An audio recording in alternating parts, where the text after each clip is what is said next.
جناب لال بادشاہ صاحب سے کہ وہ ڈائز پہ آ کر اپنے خیالات کا اظہار کریں۔ یہ ہمارا فرنٹیئر فاؤنڈیشن کا ایک نیا پروگرام سٹارٹ ہو رہا ہے پاکستان بیت المال کے تعاون سے، کھانا سب کے لیے۔ اس میں ہم جو ہے اپنے 2 روٹس حاجی کیمپ اور جی ٹی روڈ پہ جو ہے وہ فوڈ باکسز ڈسٹریبیوٹ کریں گے اور ان لوگوں کو ہم خوراک پہنچائیں گے جو نہیں افورڈ کر سکتے۔ بیت المال کے والوں نے جو نیا پروگرام شروع کیا ہے کھانا سب کے لیے، اس میں ہم فرنٹیئر فاؤنڈیشن کو ہیلپ آؤٹ کر رہے ہیں، اور ہم بڑے شکر گزار ہیں پاکستان بیت المال والوں کے لیے کہ انہوں نے یہ پروگرام کھانا سب کے لیے شروع کیا ہے۔ اور آئندہ بھی ہم ان کے ساتھ اسی طرح مل کے کام کریں گے، اور اسی طرح لوگوں کی فلاح و بہبود کے لیے جتنا ہم سے ہو سکے گا ہم ہر میدان میں ان کے ساتھ رہنے کی کوشش کریں گے۔ ہر ڈسٹرکٹ کے لیول کے اوپر ایک سینٹر ہے جس میں لڑکیوں کو مختلف ووکیشنل ٹریڈز سکھایا جاتا ہے،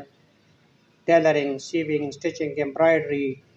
اس کے علاوہ hand embroidery, machine embroidery, beautician, decoration, information technology, مختلف اسٹیٹس سکھائے جاتے ہیں۔ اس کے علاوہ پاکستان بیت المال کے چائلڈ لیبر اور اسٹریٹ چلڈرن کی ریہیبلیٹیشن کے لیے اور ان کے تعلیم کے مین فوکس میں لانے کے لیے child labour rehabilitation centres primary level education کے ساتھ ہم نے پورے صوبے کے اندر 24 سینٹرز بنائے ہوئے ہیں۔